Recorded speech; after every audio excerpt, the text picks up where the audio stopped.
Hello, everyone. Welcome to this week's development update and community Q&A session. I'm Adam Bradford, the general manager for D&D Beyond. Thanks for joining me yet again.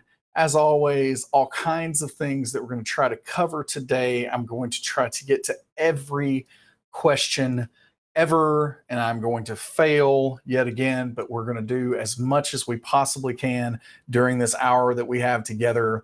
Let's jump right in. Today's lineup, latest updates, what's upcoming. We're going to talk just a little bit about the Descent, this really incredible event that we have coming up very soon that I'm terribly excited about.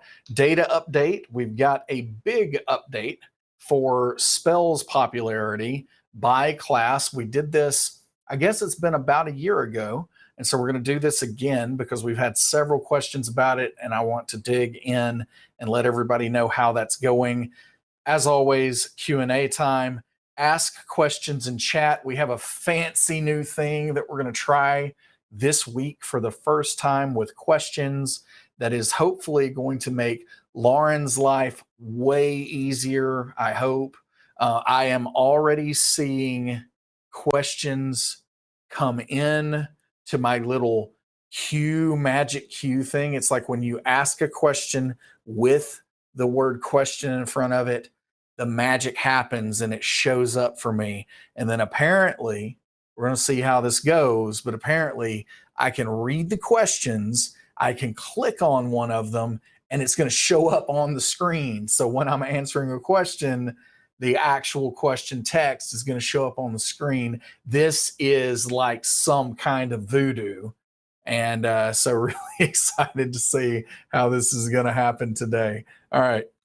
Next, latest updates. Already completely spent. 1 second. Got to fill back up the tank. Okay, here we go.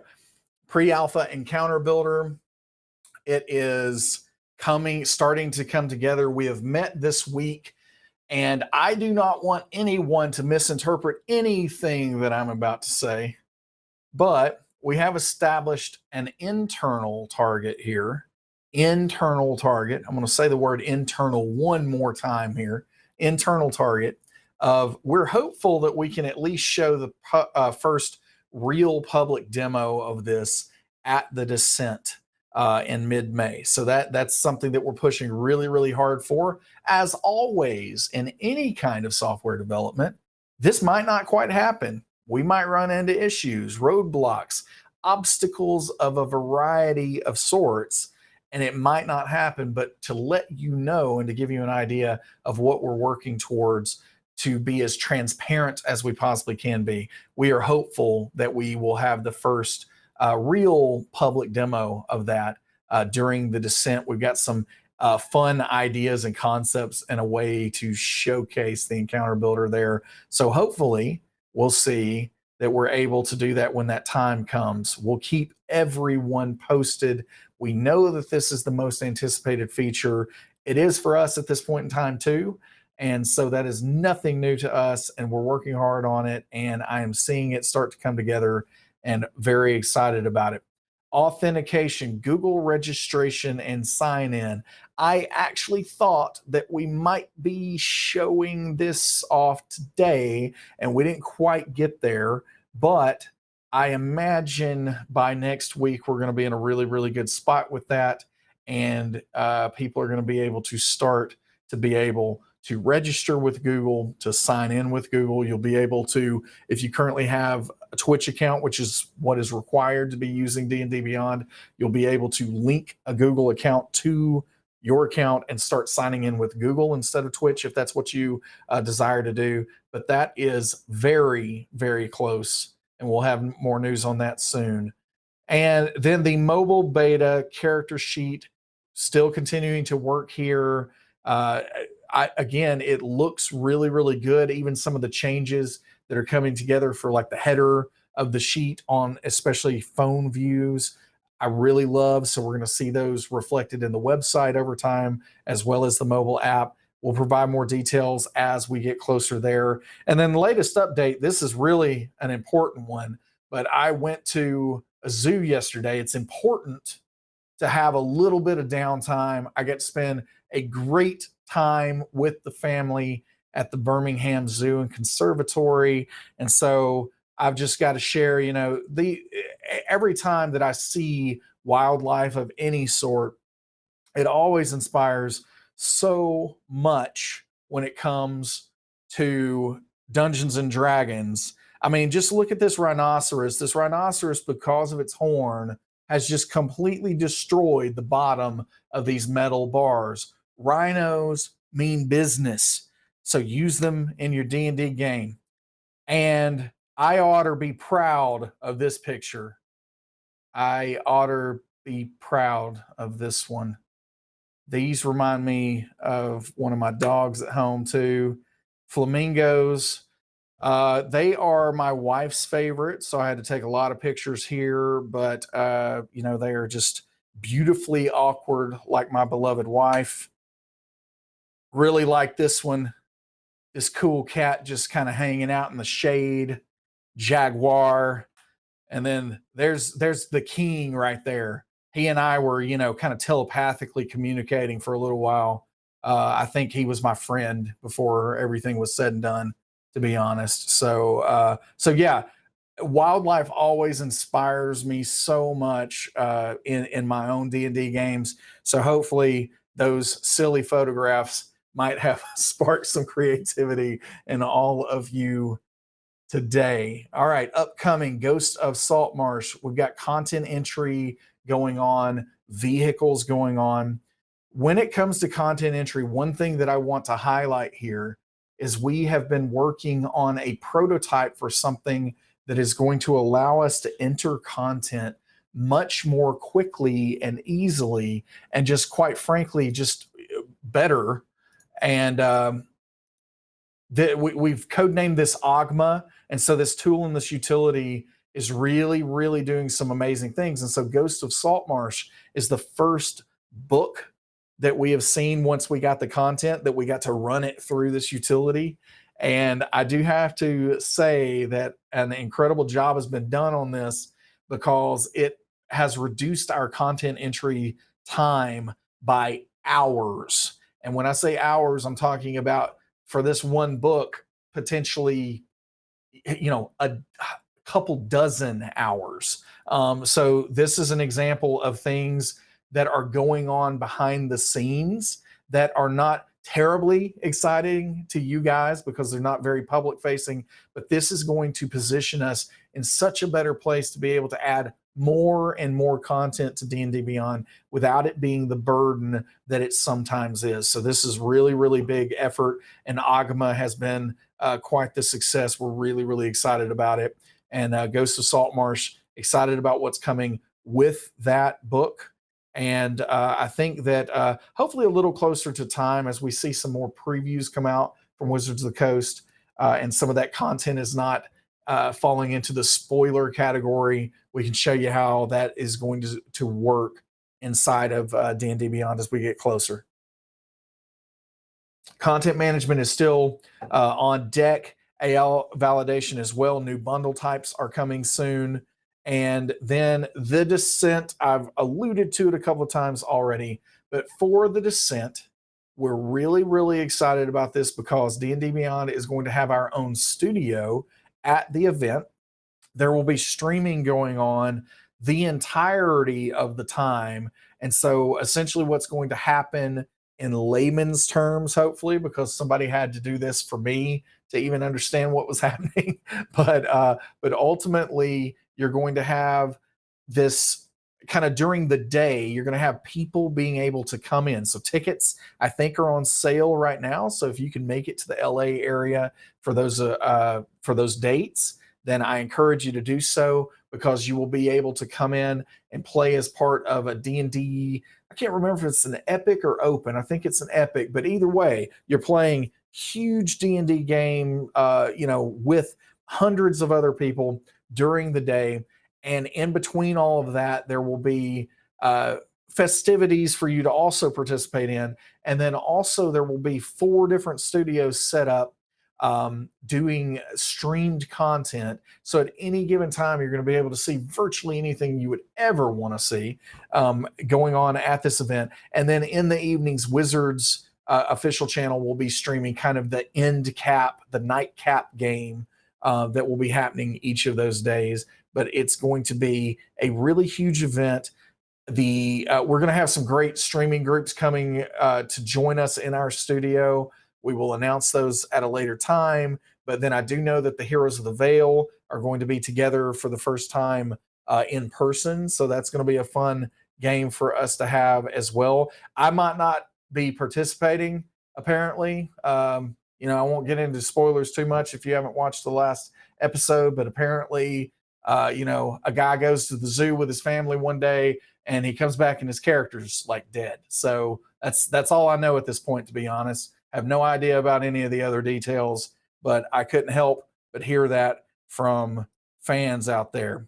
All right, let's jump into a data update. Spells prepared and known by class. I'm trying to zoom through this where we can get into as many questions as we have time for today.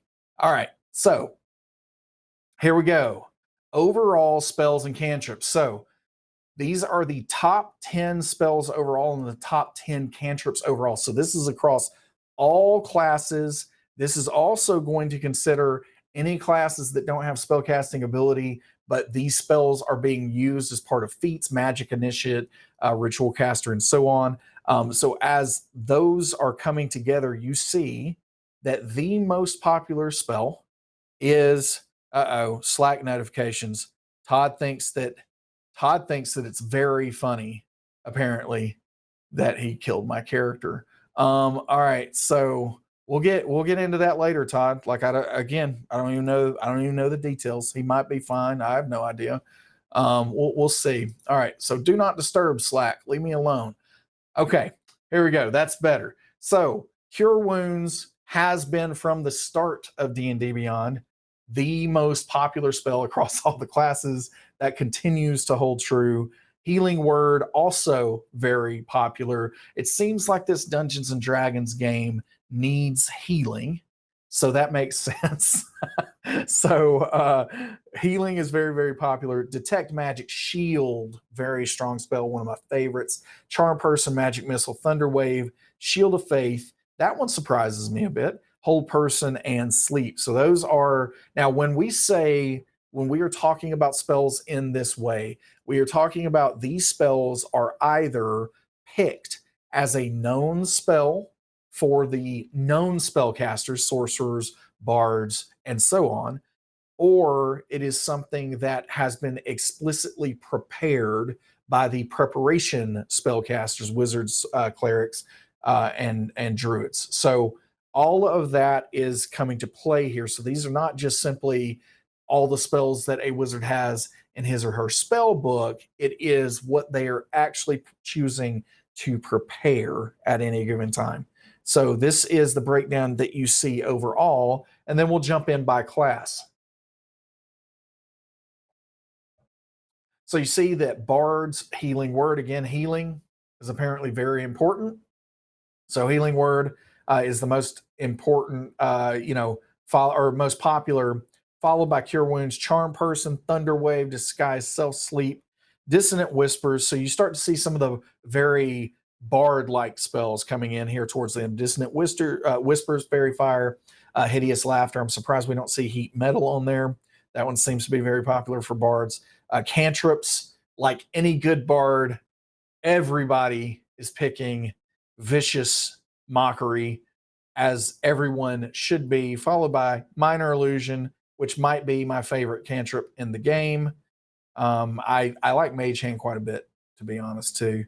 I also like Vicious Mockery, whether it even does damage or not. I still like it quite a bit. Let's look at clerics.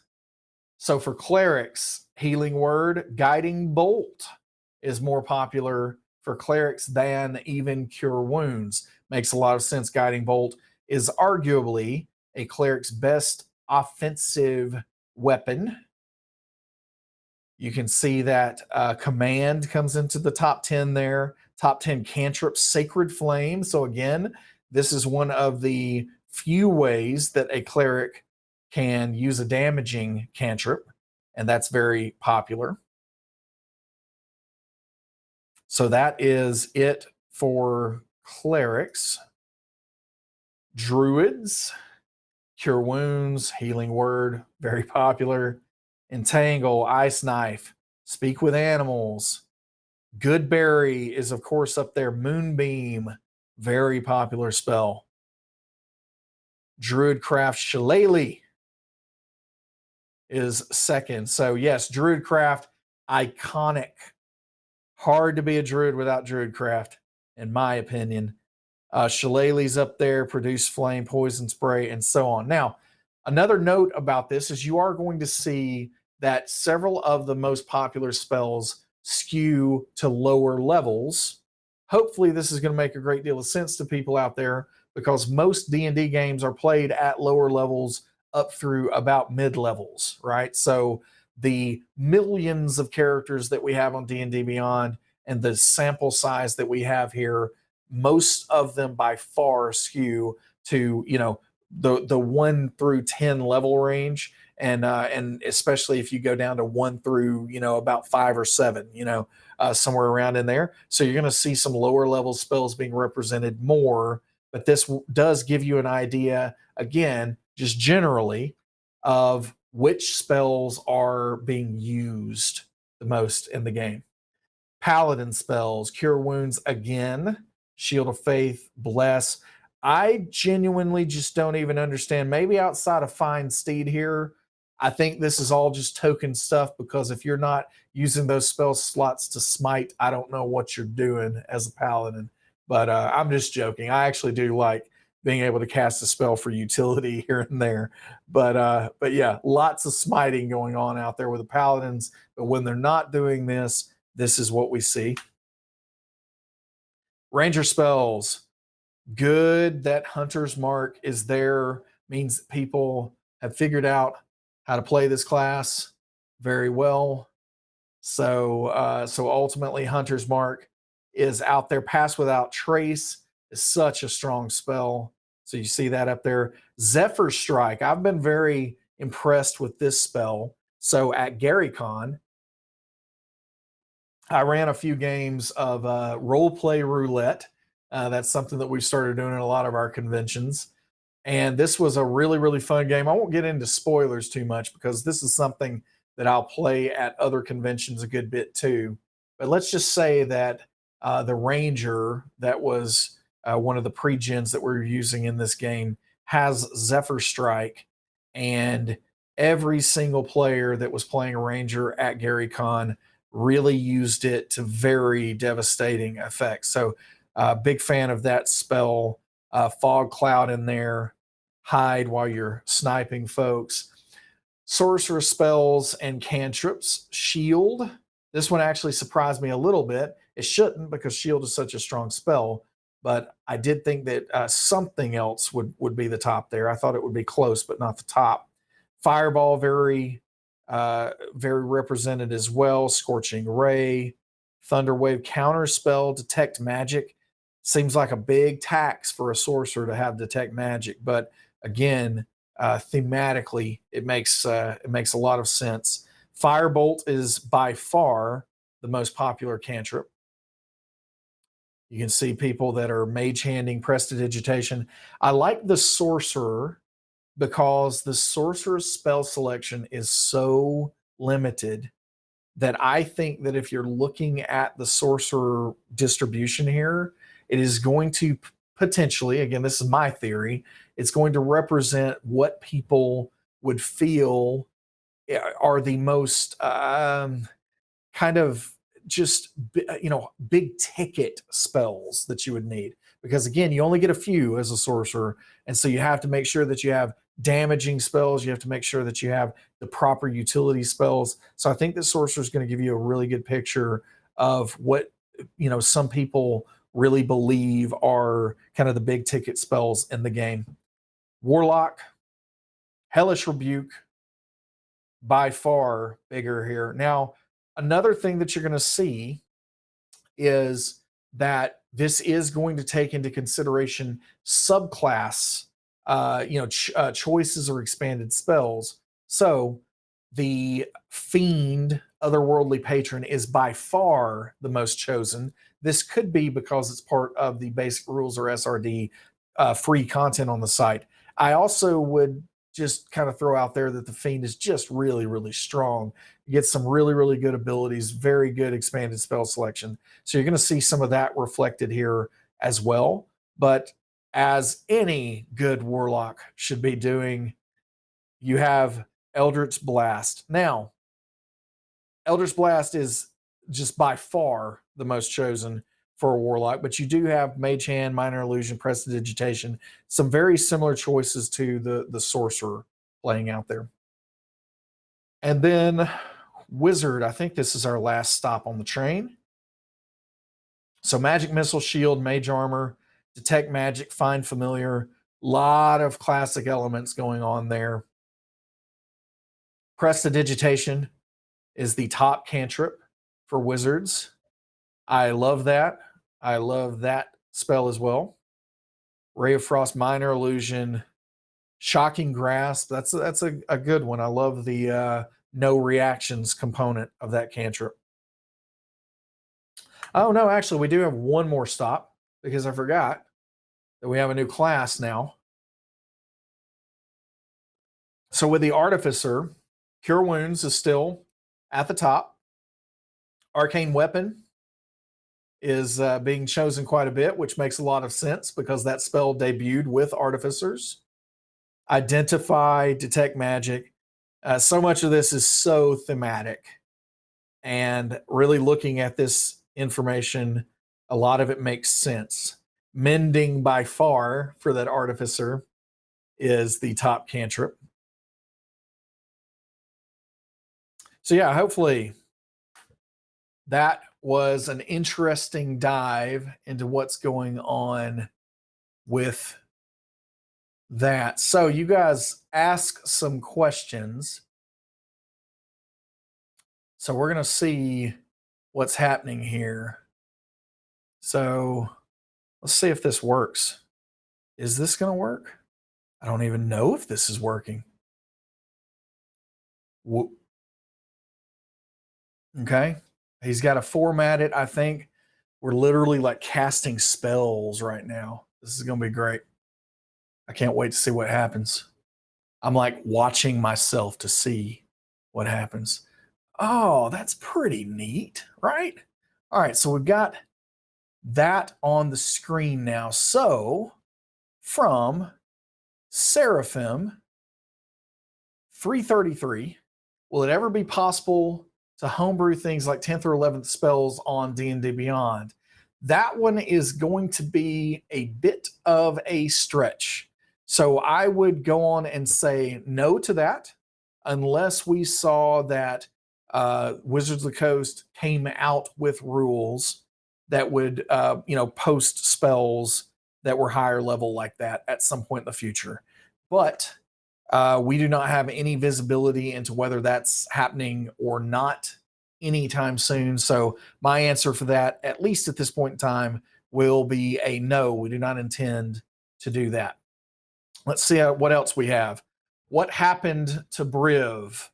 So apparently that was a question that came through, and I'm genuinely going to have to say that I got home very late last night, and I have no clue what actually happened to Briv. So you are in the dark as much as I am.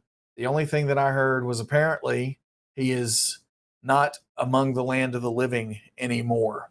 So we'll find out at some point what happened to Briv, I guess. All right. From Mirari 15, any way of making custom spell lists? And I'm not exactly sure what you mean by the question. Maybe you are asking if you can make spell lists for potentially, new subclasses that you're creating. If that's the case, you can do that through the homebrew system. But okay, I'm following. I think now that I'm thinking about it, you're talking about custom spell lists, like this is the sorcerer spell list, but it has additional spells that maybe aren't on the official sorcerer spell list. We do not have that one on the list at this point in time, but if we see that there is enough demand for that, then by all means we would start to look into it. I suggest that you go to dndbeyond.com/feature-request to add that as a feature request, and then allow the community to vote on that, and we'll see what kind of interest there is in it. 19 Gaming, whitelists, exclamation point. So, sir or madam, that is not a question. I am going to try to read between, well, there are no lines here for me to actually read between. I'm going to try to read between the two words and imagine that you are asking about the content management, whitelisting and blacklisting of content that is upcoming. And as I shared a little bit earlier, it is upcoming, and we'll have more when we get a little bit closer. Hawk WRZ, what is the cost of this magic? Kappa. All right, so Kappa must be some mystical, magical, verbal component that you must recite anytime you cast particular spells, especially spells of the sarcasm school. The cost of this magic, I believe we might be talking about the magic that is putting questions at the bottom of our screen right now. And the cost of it is probably lunch for the gentleman Thomas that put this together for us. Probably going to cost me a lunch. All right. So from Storm Knight UK, which of the coming features is the one you're most looking forward to being able to use yourself? Now, that's an interesting question because I don't get that one, that whole use myself part of that. But I certainly will say that, first of all, the one I'm looking forward to using myself is one I can't talk about yet. So sorry to keep just teasing that kind of stuff in front of people.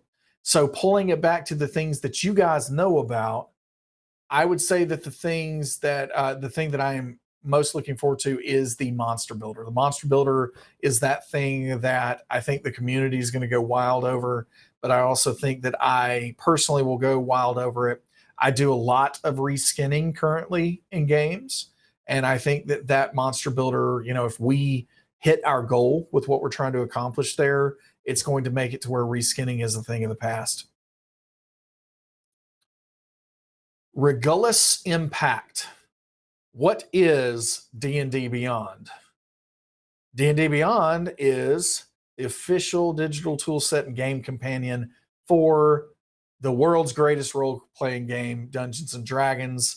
We are attempting to make the game as convenient as we possibly can. We're attempting to try to give players and dungeon masters as much customization as we possibly can. And at the end of the day, we are trying to allow people that are playing this game that I love so much to captivate one another in ways that we, haven't always been able to do so. So our plan and our goal is to try to mitigate the negative impact of rules at the table and allow the really, really amazing elements of what makes this game so special to shine through, to, whether that's the role playing, the storytelling, the humor, just being able to be with one another. All of those elements are very important to us.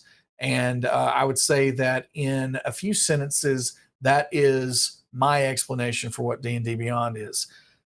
Pokey Eater 21. Is there a way to apply as a translator to D&D Beyond? Soon Wizards is going to publish the basic books in Portuguese, and it would be cool to have it translated on DDB. As we start moving forward into that, we absolutely would be looking for at least contracted worker effort in order to help us with that undertaking. So keep your eyes peeled and we will keep you posted. Crimson X Seraph. Have there been any discussions for DDB integration with Google Docs or Sheets, images, stat blocks, etc.? There have been some discussions, and those discussions have not really bore any fruit to this point. But there have been discussions to strictly answer the question, but nothing that we have determined we're going to move forward on at this time. Yeah, so this is a good one. D&D Cult 95. Can you talk about the internal process of converting a Wizards of the Coast book for DDB? Have you made special tools for this? I was talking about one of these special tools earlier. So the way that this works is we receive the raw files that go to the printer from Wizards of the Coast in the InDesign format. We take that InDesign format and roughly translate it to HTML.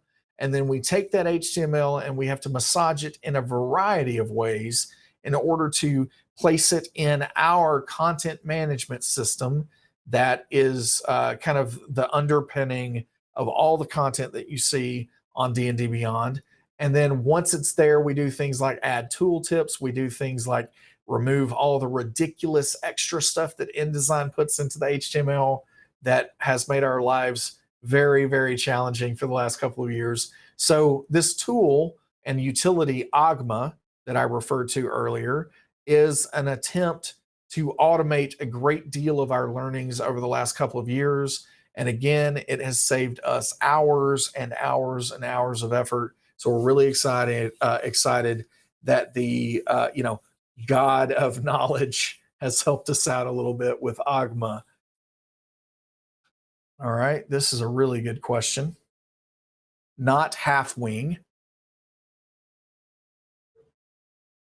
Would you rather fight a dozen rat-sized Tarrasques or a Tarrasque-sized rat?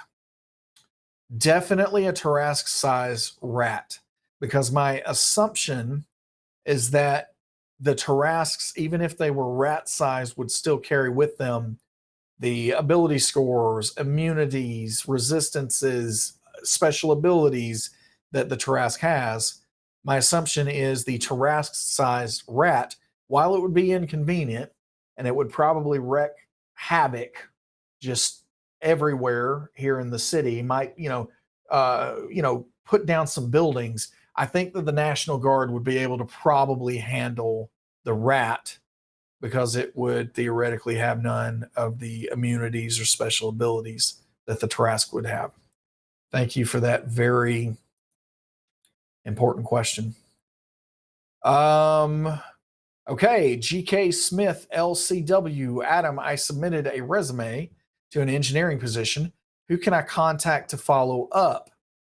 We will contact you. So if you have submitted a resume for any of the open positions that we have right now, so we still have senior product management roles that are open. We still have designers. We are definitely looking for product designers. And the candidate pool, just to be honest, the candidate pool has not been as broad and as large as we've had for some of these other roles. So if you are holding out because you are, just imagining that, there are thousands of people that apply to that, that is not the case. So I encourage you, if you're a product designer, to go to fandom.com and look for the careers section and find the Huntsville role for a product designer, because we are certainly still looking for that. There are some developer engineering roles that are out there as well. If you submit via that, I can assure you that we are seeing those resumes and seeing those submissions, and we will contact you to follow up. Let's see. Next. Bad 007. Has the D&D Beyond team considered coming to DragonCon in Atlanta anytime in the near future? There's a healthy D&D track there. Yes, we have considered it. And I don't know if it's going to happen this year or not, but I imagine it will at some point in the future. Apoptosista. Apoptosista. Sam or Liam for president? I mean, I'm just really torn because I think that Sam would throw a really, really good party, but I think that Liam would, also, just have a really refined touch to it. I feel like, the smoking jacket comes out, the, cigarettes with like whatever the little extender thing are, I feel like that's a Liam party, and I feel like a Sam party is like Apollo Creed coming out in Rocky 2. So I think both of those appeal to me pretty greatly, except for the smoking part.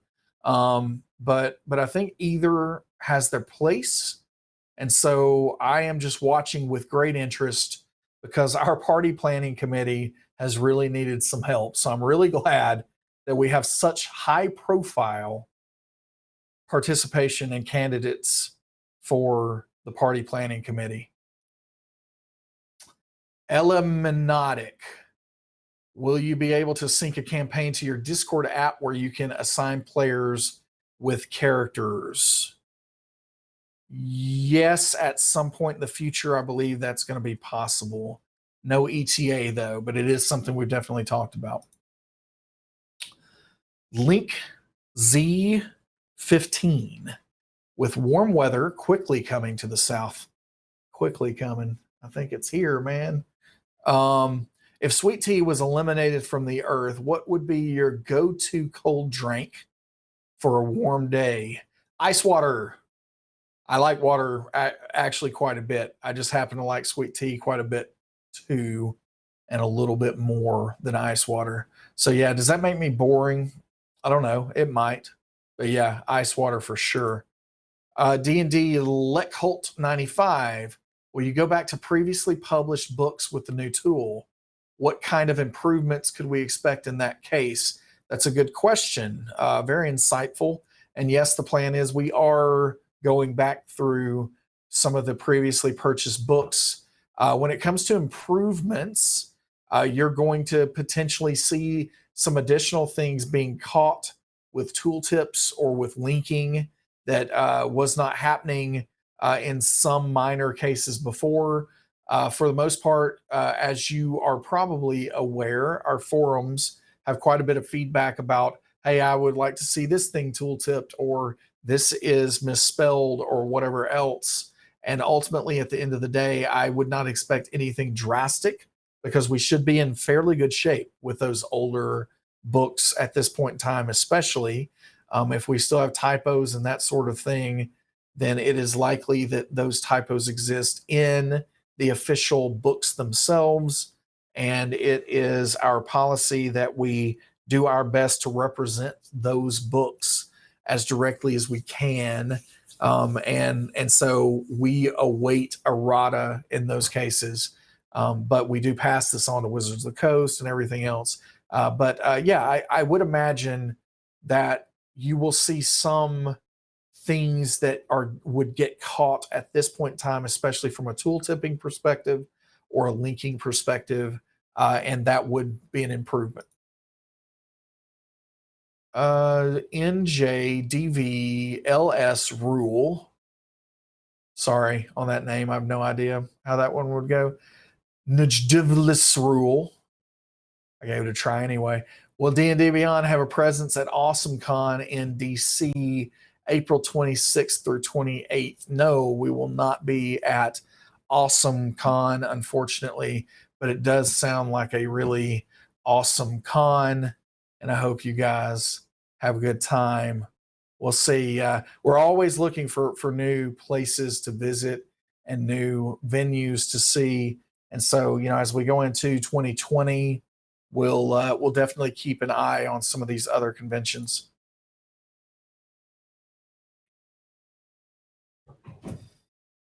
Arcane Faraja. What difficulties are there in obtaining a license for the Tal'Dorei campaign setting? And are those hurdles you would ever consider clearing to obtain it? Someone else owns the license that is not Wizards of the Coast, and that is technically not Critical Role. And so outside of that, I don't have a lot that I can say, and that's mostly because I don't know the details. So not trying to withhold any information, but ultimately the difficulties are the current license holder does not want it on D&D Beyond. So that until that changes, nothing would be able to change on our side. Let's see, Aaron Lore. How do you guys feel about Microsoft Edge switching over to the Chromium engine so that only WebKit from Safari and Gecko from Firefox will now face off against it? So this is probably beyond me a little bit, to be honest, because I am not completely down with all the hip lingo that our developers are going to be down with. And so we're going to let that one hang out there a little bit. So to give a very strict answer about this, how I feel about it, I feel ambivalent. Some of our developers might feel differently about that. So we'll see. And we might get back to that one in another week. Okay, Obo Crazy. I know that person. Hypothetically, if Briv ever needed to be reincarnated, which is a total hypothetical, what race would he like to come back as? I don't even know if Briv would know who he is if he was not a half orc. Oh man, that made me like sick at my stomach reading that question. Moving on. All right, Leo J77. I love Encounter of the Week. Any chance these will be added to the Encounter Builder as they come out? There's a very strong chance of that, at least when we get to the point where pre-made encounters are available.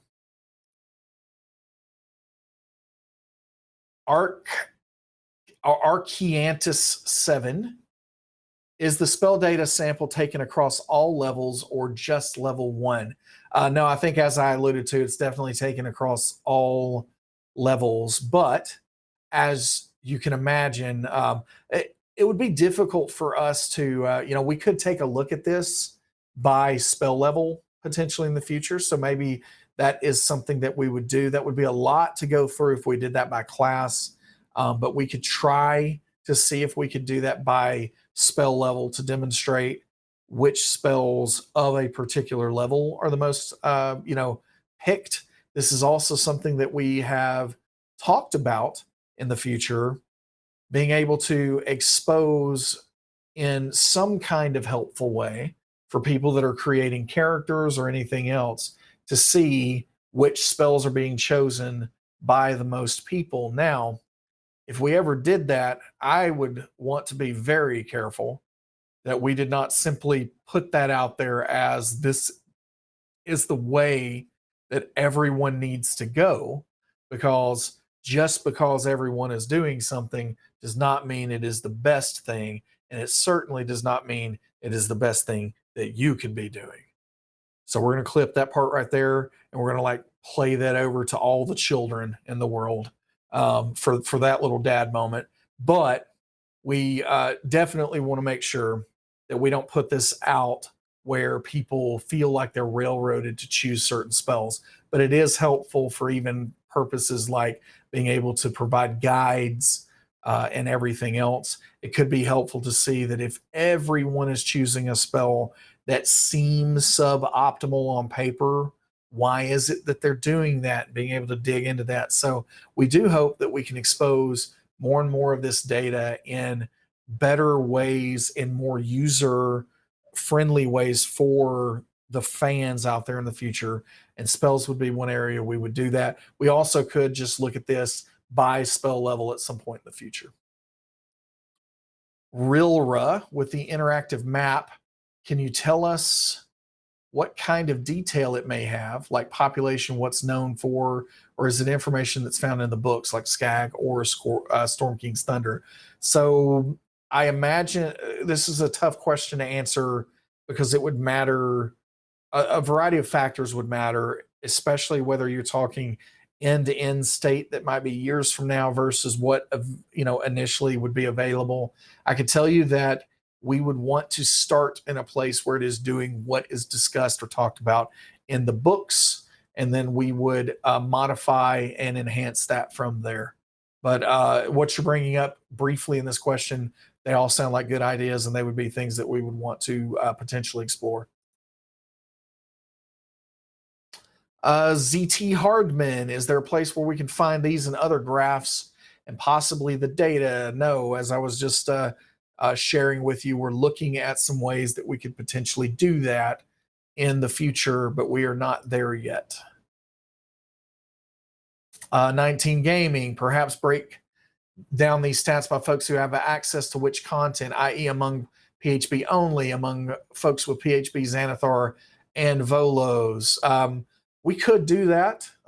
That's not what we were trying to talk about today, though, because at the end of the day, yes, somebody that owns every one of the books is going to have access to different options, and then somebody that simply is using the free content via the basic rules or SRD might not have access to every bit of that content, but that still does not actually tell us whether something is more compelling in Volos or Xanathars or anywhere else than what is just available in the basic rules. So what we are attempting to do, especially with what we were showing off today, is to show which spells, at least on D&D Beyond, with 10 million characters or whatever we're at right now, we might be higher than that, of content and of a population size. Out of all of that, these are the things that are being chosen the most. We have talked about before, we do try to make this sample size the best that we can into characters that are active in some way, whether that means they're getting their hit points updated or whatever else. But at the end of the day, nothing about this is going to be perfect. Our goal is to just try to get this closer to perfect than we have ever really had before. Because if you rewind a couple of years, the only way to know which spells were popular was to go to some message board out there and see what the loudest voices were shouting from the rooftops. And we have seen that the data does not actually support a lot of what I used to read in message boards that everyone said was the most popular or whatever else. And so there are a variety of reasons behind that. One of the reasons might be accessibility of the content, that free content's easier to get your hands on than the paid content, and that's fine. It's still helping us to see which spells are the most popular and what's being used. So again, we're going to continue to try to find ways to refine this over time, and it will be helpful sometimes to break this down by ownership of content, but that's not what we were attempting to do, especially today. So Hawk WRZ, how are you today? And then at D&D Beyond. So I personally am doing really great today. Very excited about life and what is in store for me for the rest of this day. As far as D&D Beyond goes, we would have to ask, kind of out there somewhere. And, I don't see anyone just jumping up and down necessarily, but I don't see anybody with any kind of sad, grim look either. So I think that we're probably doing fine, doing okay. Thank you for asking. Um, let's see. Aaron Lore, some week, can we get an update on which books outside the three core are the most commonly purchased on DDB? Yeah, we'll see about that. That's more likely a limitation on the Wizards of the Coast side of things, because we typically don't share those kinds of data points. And even the assumption that the three core are the most commonly purchased might not be a correct assumption. But yeah, we'll see what we can do. Warped Films, any con visits in the Nashville area? Not that I am aware of, but I would love to make that happen because Nashville is my jam. I love that area. All right. Let's see.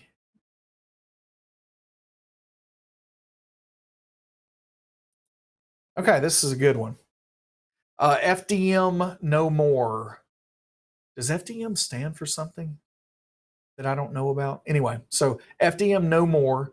Are there any plans that you can comment on regarding accessibility in the vein of narrated blocks of text, similar to the monster pronunciations, but for an entire book? I can comment that this is something that I would love to see. I can't comment on exactly, if we're going to be able to do it or how we would do it. But I can definitely tell you that I very passionately want to see something like this happen. And, when I put my mind to things, I'm pretty relentless. So we'll see what happens. All right. My name is Yin with underscores instead of spaces. I homebrewed a subclass but kept some of the components of a previous class, Hexblade. However, the part that I save, which is the packed weapon feature, through it is no longer selectable in your weapon as it is with the traditional class, even though the text and everything's the same. Sorry if this question is confusing, but how do I fix this? I actually think I caught up to you at the end of that. I'm not sure that there is a way that you can fix this at this point in time, because all of those checks that are trying to look for hex weapons and packed weapons and so on are very specifically looking for Hexblade or those classes. When you homebrew a subclass, you're not getting that effect. So there may not be a way for you to do that. That's a pretty edge case for us, but it is something that we could potentially look at doing something about in the future. Let's see. Netflix and Kill one. Will purchases of books on D&D Beyond always be separate from hard copies? Will we always have to pay twice? I do not have an answer for you here, because this is something that is almost entirely out of our control. The only small bit of control that we have at this point in time is, a dogged pursuit of trying to figure out other ways that distribution can work in a more favorable way for our fans and consumers out there. And there are several challenges that are just flat out difficult to overcome. But again, I'm a pretty relentless person. We'll see what happens in the future. Rilra, for the monster builder, what are the chances we will be able to include homebrewed traits from our own creations after the general functions have been ironed out? The chances are 100%.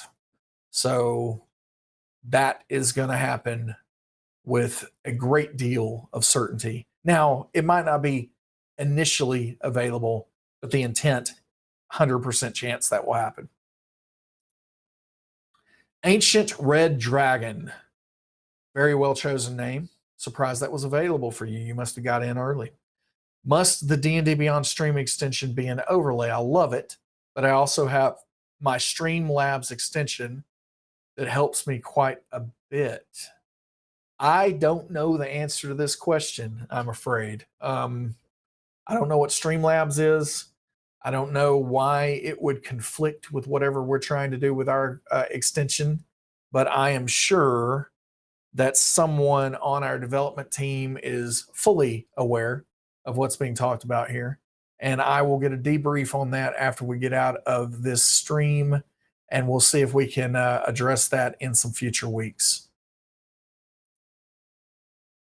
FDRM Frank.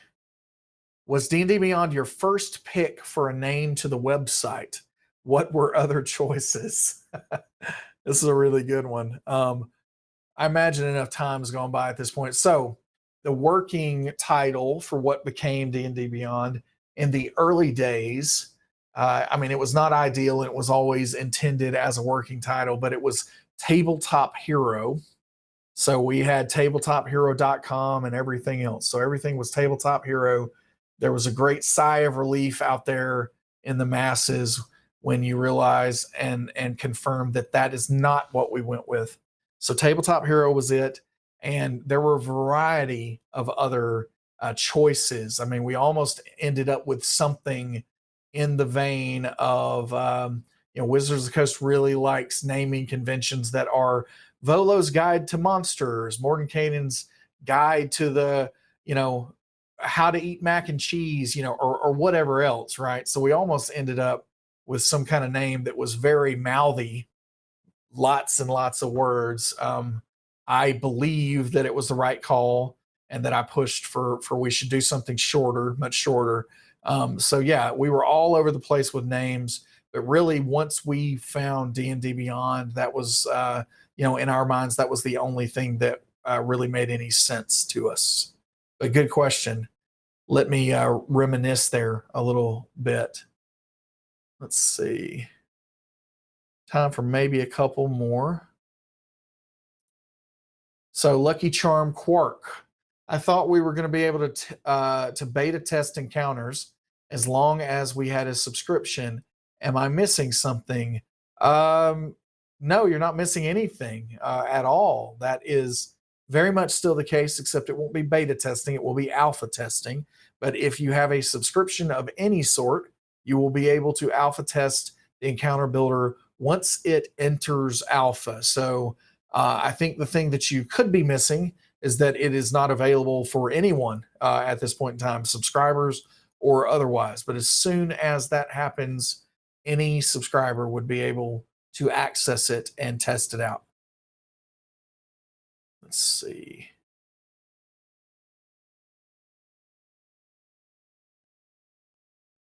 There's only time for maybe one more.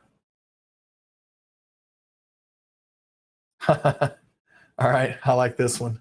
Drop Bear Ate My Baby. Has the conversation between DDB and Discord cooperation progressed since the tweet?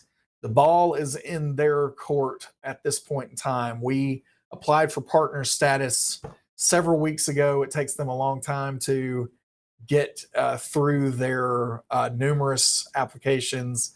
And so the tweet was aimed at hopefully, kind of kicking the tires a little bit and saying, partner us up.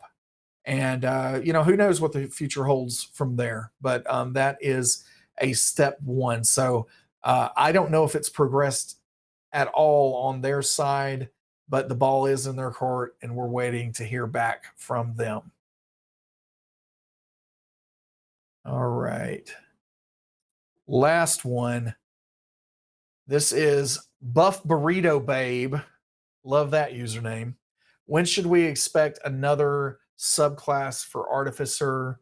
Whenever the next Unearthed Arcana gets released, it is the word on the street that it will include other Artificer subclasses. I don't know how many, but as soon as we have that available to us, that is when you will see it in D&D Beyond as well. All right. That's all the questions. We're out of time. This thing saves everything, so I have these for future weeks that we can come back to. So if you didn't get something answered today, there's a huge list still. As always, I failed. I didn't get through them all, but they are saved. We'll try to do some kind of roundup with these within a week or two. And thank you very much for joining. If you have questions that you just can't wait for, you can always hit me up at Bad Eye Adam on Twitter. And I am very keen on answering questions there as well. Hope everyone has a great day. We'll see you later. Later, Gators.